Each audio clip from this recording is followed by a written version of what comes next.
La parole au ministre de l'Économie, M. Saïdier.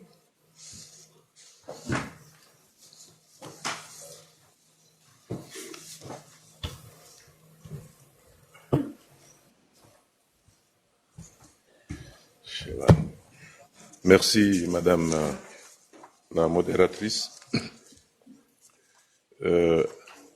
Excellences, Madame la Première Dame, Excellences, Mesdames et Messieurs les ministres, chers amis et partenaires du développement des Comores, assalamu alaikum. Comme il vient d'être dit, il m'est choix de présenter le plan Comores émergent. Et je dois dire de prime abord que j'ai remarqué avec un très grand plaisir que tous ceux qui interviennent ont déjà lu et bien retenu le plan, à commencer par le ministre pour l'Europe et les Affaires étrangères de la France, qui a disséqué ce plan, et tous les intervenants, d'ailleurs les deux derniers, le FMI et l'Union africaine, en ont commenté des grandes parties. Donc c'est un plaisir. Peut-être ma tâche va être facilitée par cela, parce que tout le monde l'a lu. Ce plan Comores émergent tire, bien sûr, se réfère avant tout à la vision du président Azali Assoumani, qui, comme vous le savez, a déjà été l'auteur de la réconciliation des Comores vers la fin des années 90 et début de l'année 2000, frappé par une crise séparatiste où effectivement tout le monde était convaincu que la nation comorienne allait partir en lambeaux. Il a rétabli l'unité du pays, il a mis en place une constitution qui a réconcilié toutes les parties, et après, il s'est retiré en tant que président, puisque ses partisans n'ont pas été élus lors du changement de pouvoir en 2006. Il s'est retiré. Il a observé le fonctionnement des institutions telles qu'elles ont été acceptées par toutes les parties pour justement marquer cette réconciliation pendant 10 ans. Et arrivé au pouvoir, il a annoncé, il a lancé cette thématique de l'émergence du pays. Bien sûr, cette émergence, c'est d'abord des idées, certainement. C'est des idées, et les idées ont été développées, mais c'est surtout aussi une vision et un homme qui a déjà fait ses preuves, qui a démontré que face à la diversité, il est capable d'être le moteur des changements. Donc, il a lancé cette vision de Comores émergents, bien sûr en se basant également sur les objectifs de développement durable, ainsi que de l'agenda 2063 de l'Union africaine. Donc aujourd'hui, nous avons une vision incarnée par un homme qui réussit dans ses ambitions, il l'a démontré, quoi qu'on en dise, et également nous sommes soutenus par toute une vision mondiale des Nations Unies ainsi que de l'Union africaine pour nous permettre d'aller de l'avant. Bien sûr, comme il a été dit ici, il faut en faire le diagnostic de la situation des Comores à l'heure actuelle. Les Comores, comme vous le savez, c'est un archipel de 4 îles, Mayotte, Anjouan, Mouéli et la Grande Comore, un peu plus d'1 million d'habitants, dont à peu près 400 000, comme ça a été dit ici, vivent dans la diaspora, et plus particulièrement ici en France. Et cette diaspora, elle est extrêmement dynamique. D'ailleurs, certainement, certains d'entre vous ont déjà vu ce dynamisme d'une autre façon.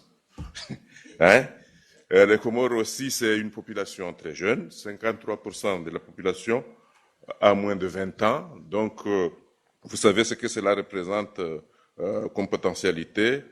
Le PIB pour 2010 se situait à 557 millions de dollars.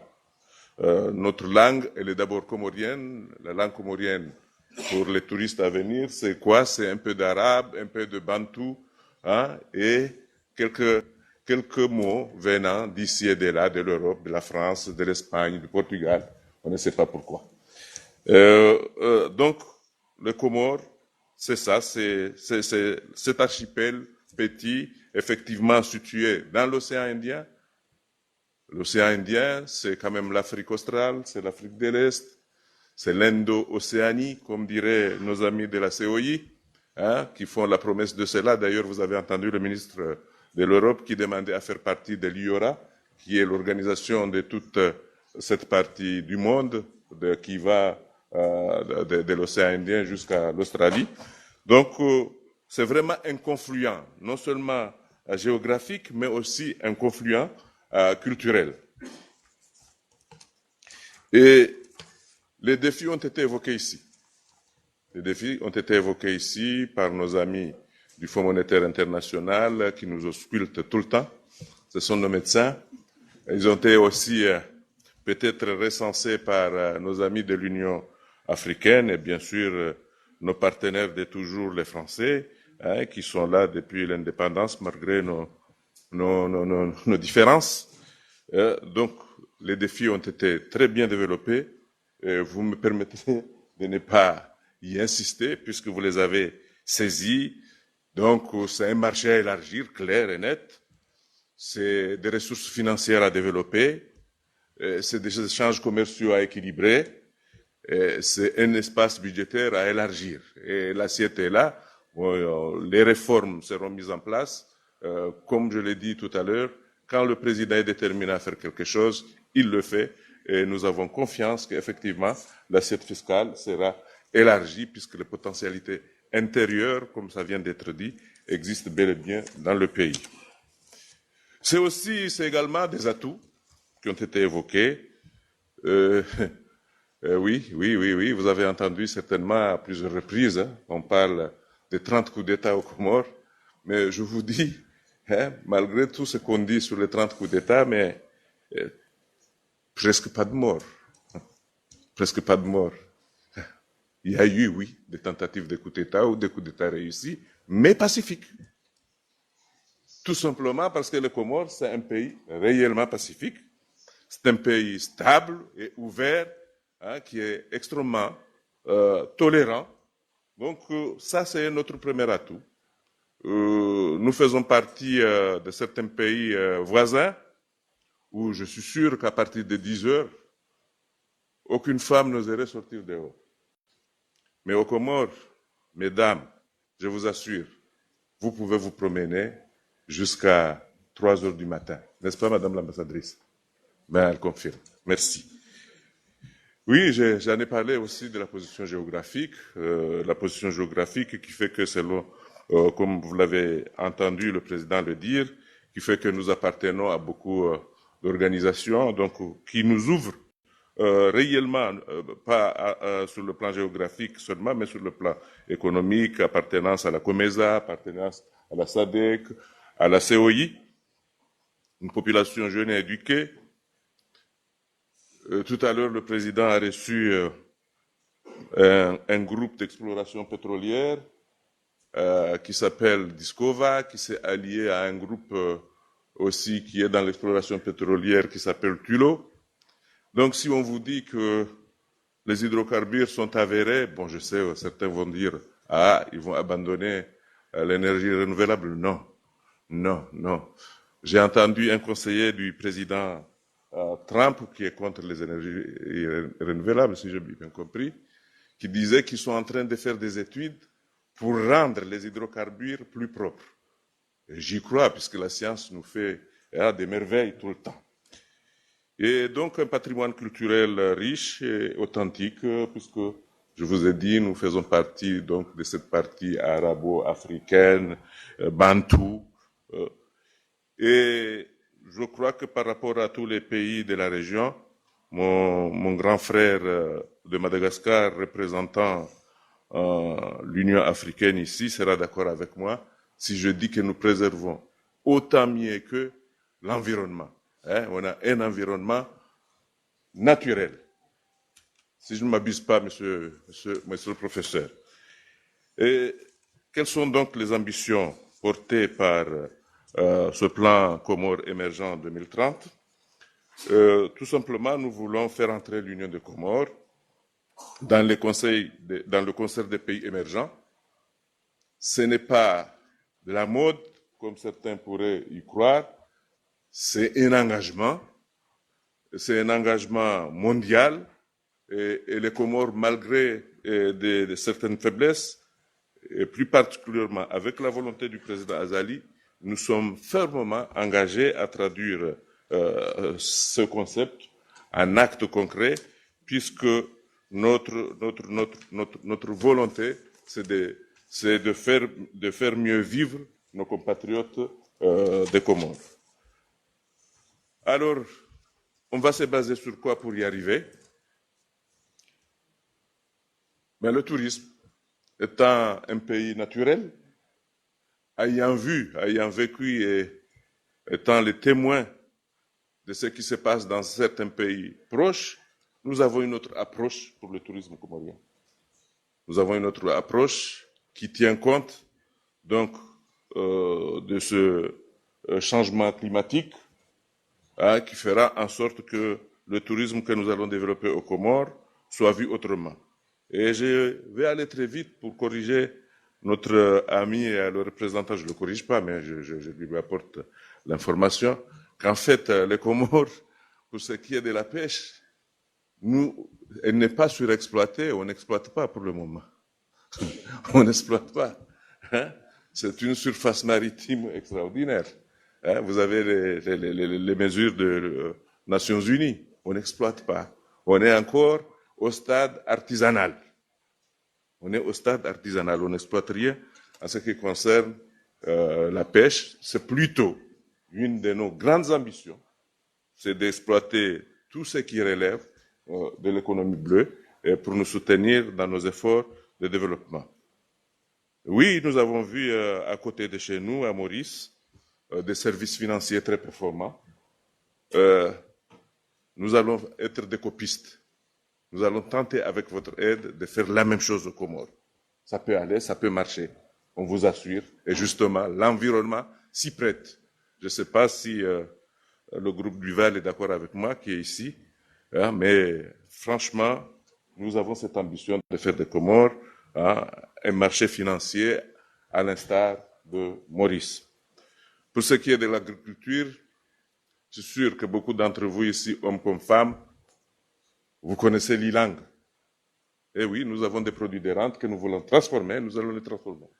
Nous allons les transformer, au lieu de les vendre à l'état brut, comme vous l'avez vu dans le petit film que vous avez ici, l'ilang, la vanille, le girofle, mais nous allons les transformer justement pour répondre à un besoin pressant et urgent qui est l'emploi des jeunes.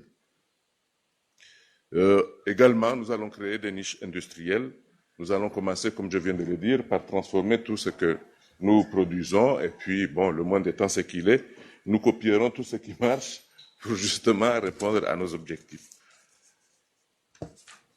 Là, dans cet élan, il y a bien sûr des catalyseurs. Comme ça vient d'être dit, le catalyseur, c'est un état de droit, c'est une administration très compétente.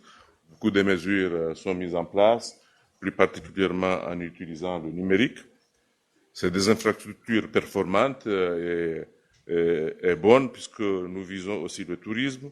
C'est un capital humain très bien formé, et nous remercions très fortement nos amis.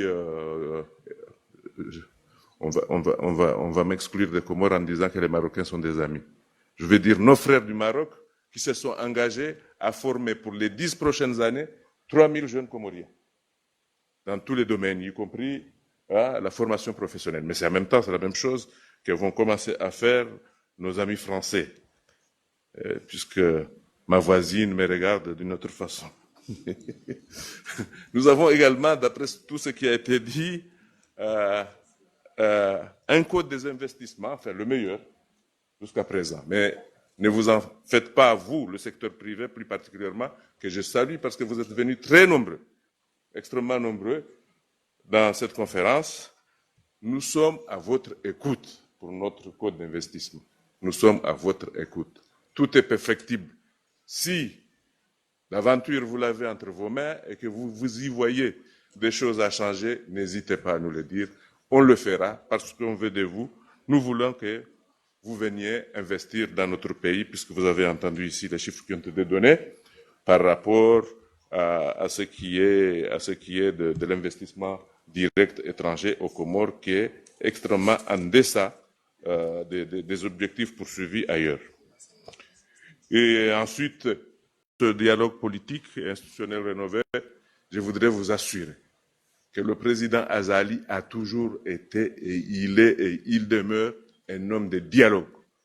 Raison pour laquelle les Comores n'ont pas disparu de la carte en tant que Comores, parce qu'il est très ouvert au dialogue. Et il continue à avoir la même attitude. Les réseaux sociaux sont venus changer la vision des gens et des choses, mais ne vous fiez pas. Avec M. Azali Assoumani, vous avez un homme ouvert au dialogue qui est prêt à tout moment à rencontrer ses opposants, à en discuter. D'ailleurs, même s'il ne les rencontre pas d'une manière formelle, il les rencontre dans les fêtes traditionnelles, puisque chez nous, tout le monde y va et on se donne la main. On se parle. Donc, nous avons la conviction que nous avons un président qui est tout à fait capable de conduire notre ambition des Comores émergents pour 2030. Oui, nous voulons doubler le taux de croissance annuel, comme vous le voyez dans ce tableau, multiplier par 4 le PIB par habitant, accroître l'indice de développement humain, réduire la pauvreté, et je corrige parce que vous l'avez entendu ici, c'est 38%, le taux de pauvreté, vous l'avez entendu, quelqu'un l'a bien dit ici. Et nous vous demandons à vous, État, institutions financières, certains ont commencé à se prononcer ici, secteur privé, à ce que vous nous accordiez 4,2 à 5 milliards pour cette volonté de faire des Comores émergents pour 2030. J'ai entendu le représentant du FMI ici qui dit qu'il n'est pas encore... il ne croit pas que c'est seulement ça dont les Comores ont besoin pour atteindre ces objectifs. Donc vous voyez, il y a des efforts à faire et nous sommes convaincus que vous le ferez avec nous et je vous remercie.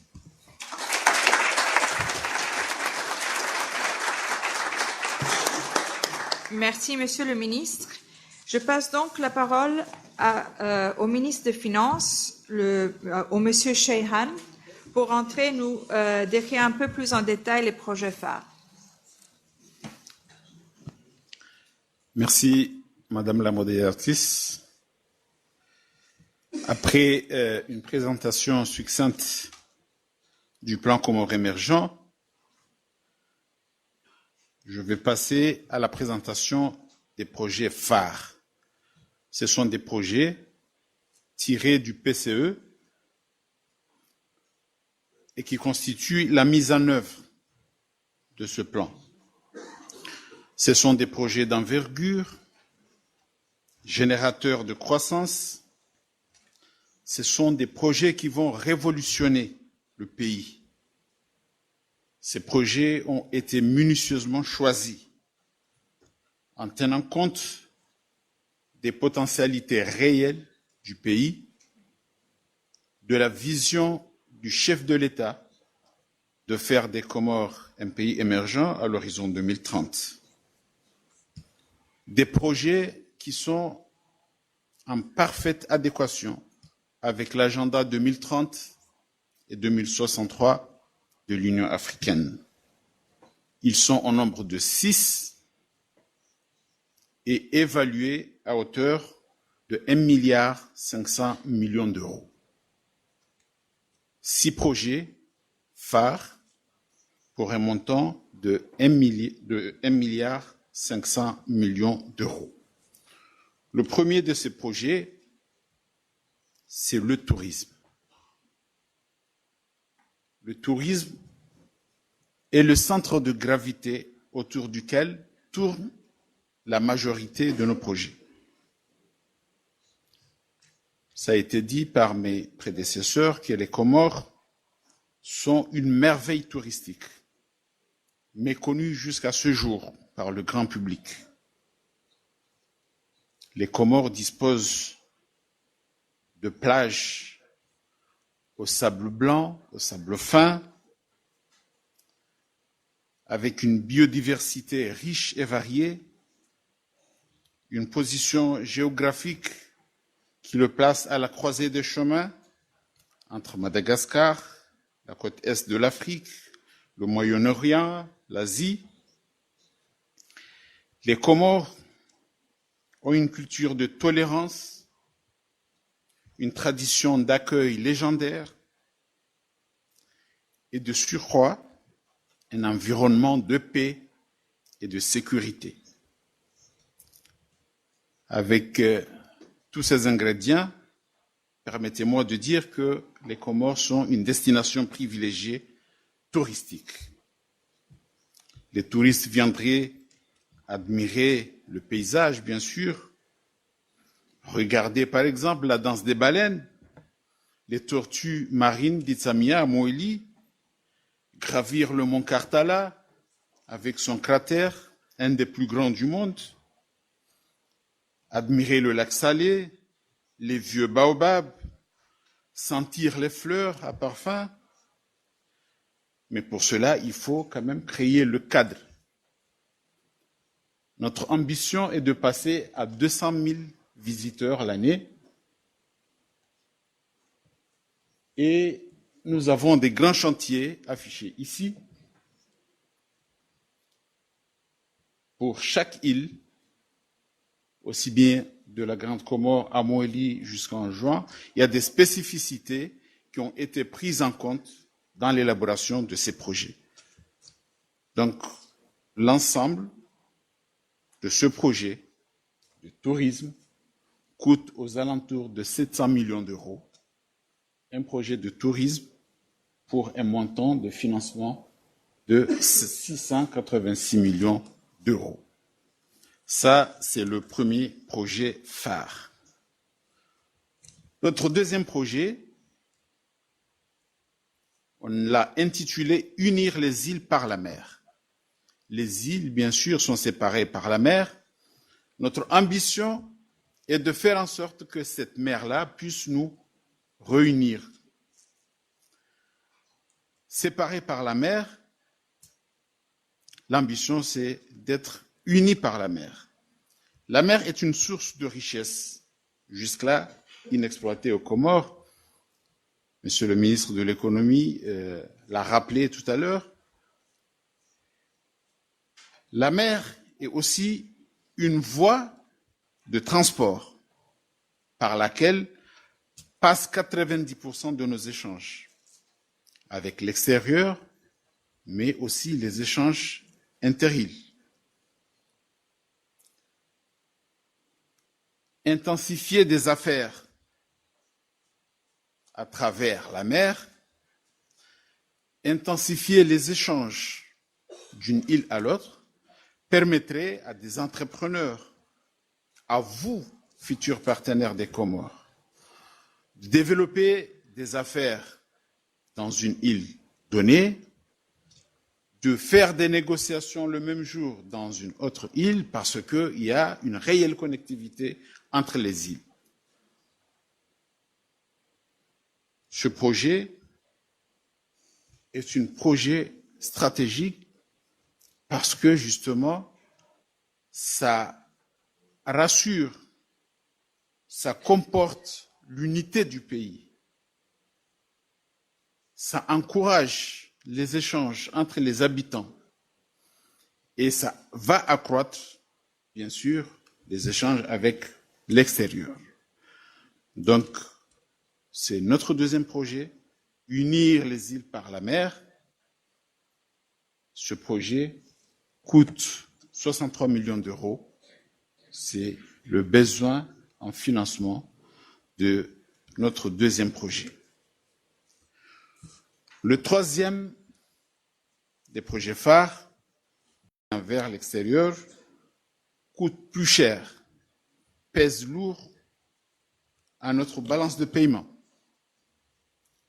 L'ambition ici est de réduire ces évacuations sanitaires, de faire en sorte que la prise en charge de nos patients se fasse dans de bonnes conditions, de rassurer tous les visiteurs désireux de visiter les Comores et d'améliorer la prise en charge par la mise en place d'une assurance médicale généralisée.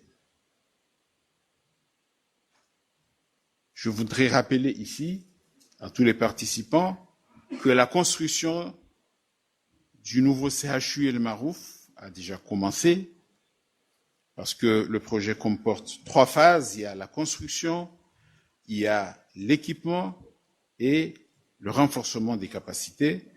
Donc la construction a déjà démarré. Ce n'est pas un rêve, c'est un projet qui est déjà en cours. La formation des médecins a également débuté. Ce projet représente un coût de 120 millions d'euros. Ça, c'est le 3e projet. Notre 4e projet phare, c'est l'énergie, la boucle énergétique. L'énergie, comme on le dit au pays, c'est le sang de l'émergence. Sans énergie, il n'y a pas de développement. Nous avons vécu des longues années de délestage, marquées par un ralentissement économique et donc une croissance négative. À partir de 2016, dès le retour du président Azali Assoumani, le pays a renoué avec l'électricité. Le système qui était facile, c'était l'énergie thermique. Nous avons acquis des centrales électriques thermiques qui ont permis aux Comoriens de renouer avec l'électricité, qui ont permis aux opérateurs de se remettre au travail. Le défi maintenant, c'est de faire en sorte que cette énergie soit stable, soit accessible et également propre. Nous avons un potentiel au pays. Nous avons la géothermie, un potentiel géothermique estimé à 40 mégawatts.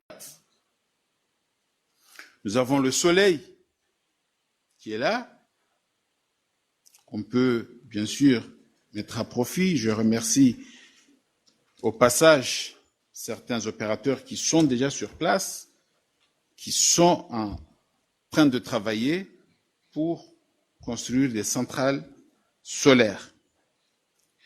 Mais nous avons aussi des rivières à mettre à profit. Le tout, c'est de pouvoir apporter ce mix énergétique pour que nous produisions plus d'énergie, mais à un prix maîtrisé, à un prix qui accompagnera l'économie, à un prix qui permettra aux opérateurs, à vous, futurs investisseurs des Comores, de travailler dans de bonnes conditions parce que, 1, l'énergie est disponible, 2, il est accessible. Mais aussi d'être résilient parce que nous sommes un pays fragile, menacé par le changement climatique. Donc, nous souscrivons notre démarche dans la poursuite des solutions énergétiques, bien sûr, dans le levier des énergies renouvelables. Il s'agit aussi d'améliorer le réseau, parce qu'il ne suffit pas de produire de l'électricité, il faut être en mesure de le transporter vers les ménages, vers là où les gens en ont plus besoin. Donc, il faut améliorer le réseau, Il faut augmenter la capacité de stockage des hydrocarbures parce que nous travaillons encore avec l'énergie thermique. Donc, l'ensemble de ce projet représente un besoin de financement de 340 millions d'euros. Ça, c'est notre 4e projet. Notre 5e projet, le 5e projet phare, s'intitule « Les îles de la Lune à portée de vol ». Il s'agit ici de construire des infrastructures aéroportuaires pour désenclaver le pays, pour plus de connectivité entre les îles, pour accélérer le tourisme, pour échanger avec l'extérieur et entre les îles elles-mêmes. Aujourd'hui, le pays ne dispose pas d'aéroport digne de ce nom, d'aéroport aux normes. Notre ambition est de construire un aéroport qui puisse désenclaver le pays, qui puisse faciliter l'accès au pays, mais aussi des aéroports au niveau de chaque île pour assurer cette connectivité, pour permettre aux habitants de se déplacer facilement d'une île à l'autre et en toute sécurité. Nous envisageons d'atteindre 1 million de passagers par an et nous devons nous doter de cette infrastructure à même d'accompagner notre prévision. Ce projet représente un besoin de financement de 214 millions d'euros. Ça, c'est notre 5e projet phare. Le 6e et le dernier s'intitule Quartier administratif et Smart City. Ce travail doit être supporté, doit être accompagné, doit être soutenu par une administration performante, disposant du cadre adéquat pour travailler. Ces projets doivent être portés par une administration logée dans des bâtiments qui permettront aux administrateurs de bien travailler, de produire le meilleur d'eux-mêmes, mais aussi de faciliter les procédures administratives, de simplifier les procédures administratives, de simplifier la lourdeur administrative qui caractérise parfois certaines administrations. Donc, il s'agit de construire des quartiers, des cités administratives partout dans le pays. Il s'agit de permettre à ces administrateurs de travailler ensemble, quel que soit là où ils se trouvent, d'être toujours en communion avec ceux qui seraient implantés dans d'autres îles. Ça va permettre de digitaliser les services à travers des projets e-gouv. Certains des services se trouveraient en ligne, ce qui faciliterait, bien sûr, les procédures, ce qui allégerait le temps nécessaire à l'accomplissement des formalités administratives. Ce projet représente un besoin de financement de 88 millions d'euros. Et ça, c'est le 6e projet que j'avais à vous présenter. Voilà, mesdames et messieurs, les 6 projets phares représentant un besoin de financement de 1,5 milliard d'euros, des projets tirés du PCE. Ils sont le moteur de la croissance économique.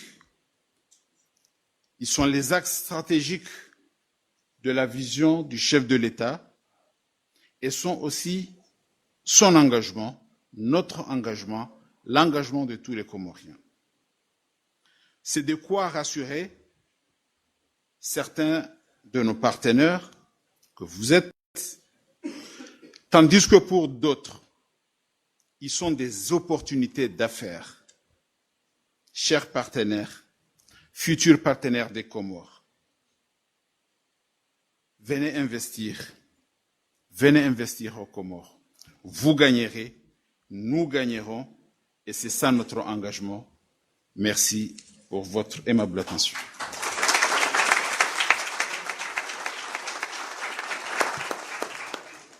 Merci à vous, ministre, pour une très claire présentation de ces 6 projets phares.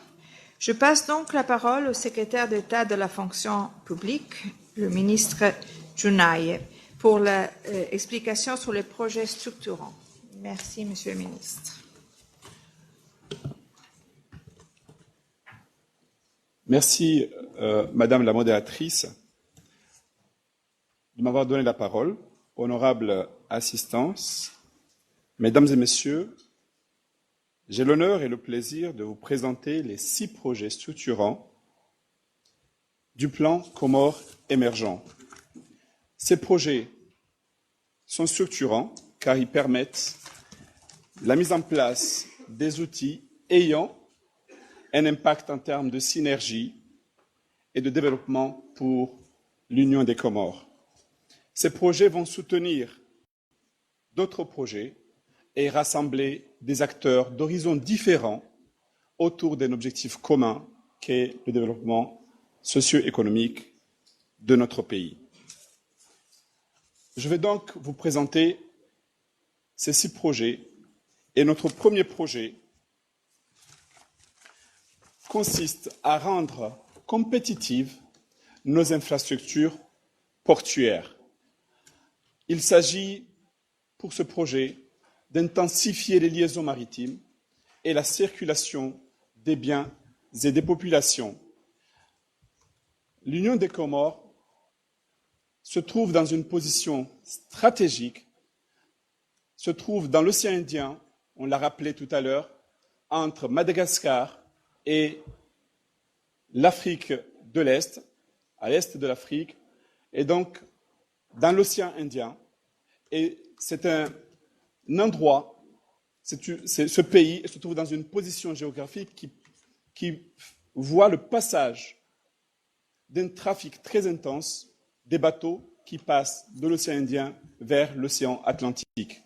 C'est une opportunité pour nous d'en profiter de la mer, de profiter de tout ce passage pour faire de notre pays un hub des bateaux, un hub des conteneurs qui passent vers les autres pays d'Afrique. C'est pourquoi nous envisageons, à l'horizon 2030, d'augmenter significativement le trafic conteneur à 140 000 équivalents 20 pieds par an, de doubler aussi le trafic passager, mais aussi de mettre nos infrastructures portuaires aux normes internationales ISPS. Cela se traduira par des grands chantiers. Il s'agit notamment d'aménager et d'assurer l'extension du grand port de Mutsamudu, qui est notre port international, mais aussi d'assurer l'extension et la modernisation de notre port de Moroni, qui est la capitale de la grande île, la Grande Comore. Actuellement, le coût des transactions du port de Moroni sont très coûteux. Pourquoi? Parce que ça ne permet pas aux grands bateaux d'accéder directement dans le port. Et notre troisième projet, ce sera la construction du port de Fomboni à Moélie. Alors pour ce projet, premier projet, le coût total de ce projet est de 229 millions d'euros. Notre deuxième projet, c'est intitulé Moroni Finance City. Oui, nous avons une ambition, on l'a montré tout à l'heure, d'attirer les investissements étrangers, de booster notre croissance économique, d'augmenter significativement les actifs financiers en créant des emplois, mais aussi, bien entendu, à améliorer notre PIB. Il s'agit, nous avons comme objectif d'assurer l'accroissement de la part du secteur financier dans le PIB de 0,3 à 0,6%, d'assurer aussi une création d'emplois considérable, ça a été estimé à 5 000 emplois, mais aussi et également les actifs financiers qui sont très importants et qui sont évalués à 8,5 milliards d'euros. Alors, il y a des chantiers, bien entendu, pour parvenir à cet objectif. C'est la création d'un fonds de garantie. Pourquoi? Parce qu'aujourd'hui, les garanties existantes aux Comores pour accorder un crédit à l'économie, c'est des garanties classiques, des gages, etc. Donc, créer un fonds de garantie pour que le crédit à l'économie puisse être facilité, de créer un fonds d'investissement que vous allez suivre tout à l'heure avec le ministre Renaud Dutreuil, et d'une banque d'investissement. À long terme, nous voulons faire de Moroni une place financière internationale à l'image, on l'a entendu tout à l'heure, de l'île Maurice, Maurice Finance City et Nairobi Finance City. On veut faire de notre pays aussi une place financière et donc nous allons nous engager à améliorer les infrastructures, à construire des infrastructures de qualité et à améliorer notre cadre fiscal pour le rendre attractif et surtout très attractif par rapport aux autres pays de la région. Pour ce projet a été estimé et évalué à 951 millions d'euros. Le troisième projet, il s'agit de l'urbanisation des grandes villes. Oui, nous voulons assurer aux populations un cadre de vie sain, des villes bien aménagées, fonctionnelles et circulatoires. Alors, à l'horizon 2030, nous nous engageons à augmenter, à doubler la voirie urbaine et la mettre aux normes, à généraliser la couverture en eau potable, mais aussi à optimiser le réseau d'assainissement des eaux pluviales. Pour ce chantier, nous avons plusieurs activités à réaliser d'ici 2030. Déjà, c'est la planification urbaine, c'est la construction des voiries urbaines aux normes, c'est le développement d'un habitat social décent, et tout cela va contribuer, bien entendu, à rendre nos villes modernes. Ce projet totalise un coût total de 393 millions d'euros. Notre quatrième projet, c'est la construction des routes. Les routes sont considérées comme étant des catalyseurs. C'est des catalyseurs de l'émergence. Sans route, on ne peut pas penser à une émergence. Alors nous nous sommes fixés des objectifs de construire et de réhabiliter un réseau qui totalise 1000 kilomètres. Donc, à l'horizon 2030, nous voulons réhabiliter et assurer l'extension du réseau routier pour 746 kilomètres, étendre le réseau routier, une nouvelle construction de 300 kilomètres. Le travail a déjà démarré. Nous sommes déjà à plus de 100 kilomètres de construit et nous allons continuer. Alors, les chantiers, c'est d'abord ce que je viens de dire, c'est la consolidation des routes, nos travaux de réhabilitation et d'entretien, l'amélioration des pistes rurales, oui, parce qu'il faut désenclaver les zones rurales pour permettre l'écoulement de la production agricole vers les grands marchés. Et enfin, la construction d'une route rapide dans l'île de la Grande Comore de 95 km qui relie le nord et le sud de la Grande Île. Pour ce projet, nous totalisons un coût de 260 millions d'euros. Le cinquième projet, on parlait tout à l'heure de désenclavement des zones rurales. Eh bien oui, parce que nous voulons, dans le projet que vous venez de voir, qui est devant vous, professionnaliser le secteur agricole. L'agriculture aujourd'hui, la production agricole est une production vivrière. Nous voulons professionnaliser l'agriculture, le secteur agricole. Et donc, nous nous sommes fixés des ambitions. Notre ambition, c'est surtout d'assurer la sécurité alimentaire à la population, mais aussi et surtout de réduire les importations de 30% parce que notre pays est un pays importateur net de produits alimentaires. Nous voulons donc minimiser et améliorer notre balance commerciale.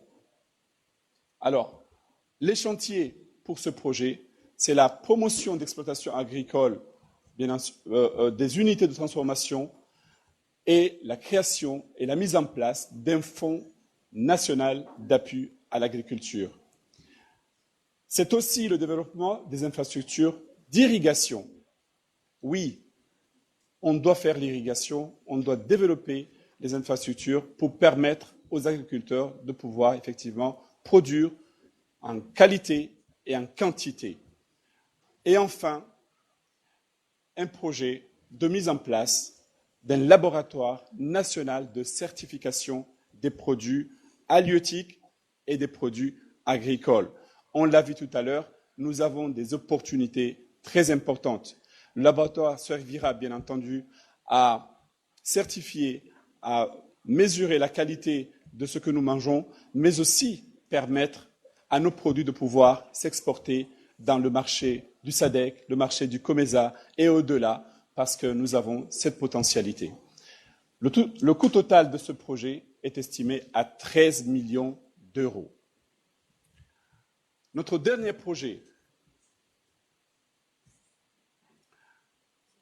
et c'est un des projets les plus importants, c'est la gestion intégrée des déchets.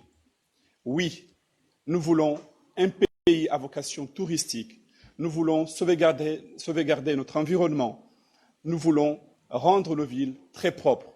Et pour cela, nous avons cette ambition de maîtriser la gestion des déchets. Alors, nous nous sommes fixés des objectifs. Nos objectifs, c'est de créer des centres de traitement des déchets ultimes, des nouvelles unités de biogaz et de compost, et des centres de valorisation des déchets, et enfin des raffineries, des huiles de vidange. Alors, nous avons, bien entendu, cela se traduira par des grands chantiers. Le premier chantier, c'est la collecte, le transport et le traitement de ces déchets. Deuxième chantier, c'est la valorisation de ces déchets une fois collectés et traités. Et enfin, c'est la communication, c'est le changement de comportement de la population. Donc, ce sont ces chantiers-là qui nous permettront de maîtriser à terme les déchets solides et ménagers. Pour ce projet, nous l'avons évalué à 36 millions d'euros. Alors, le coût total de ces 6 projets est évalué à 1,880 milliard d'euros. Honorable assistance, mesdames et messieurs, vous avez assisté à la présentation du plan Comores émergent et des projets qui en découlent pour le développement socio-économique des Comores. J'invite donc les amis des Comores qui sont ici présents, les institutions financières internationales, les institutions multilatérales de développement, le secteur privé international à participer à la transformation de notre économie en vue d'inscrire le pays dans la trajectoire de l'émergence à l'horizon 2030. L'équipe du gouvernement, les équipes techniques qui sont avec nous ici, toute la délégation comorienne se tiennent à votre disposition pour continuer avec vous les discussions en G2G, en G2B et en B2B durant ces 2 journées, en espérant des annonces à la hauteur de nos attentes et de bonnes conclusions. Mesdames et messieurs, honorables assistances, je vous remercie de votre attention.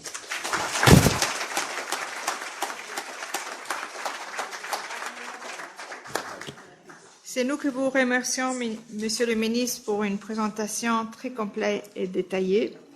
Donc, on a un 4e volet à être présenté maintenant, qui sera suivi par l'intervention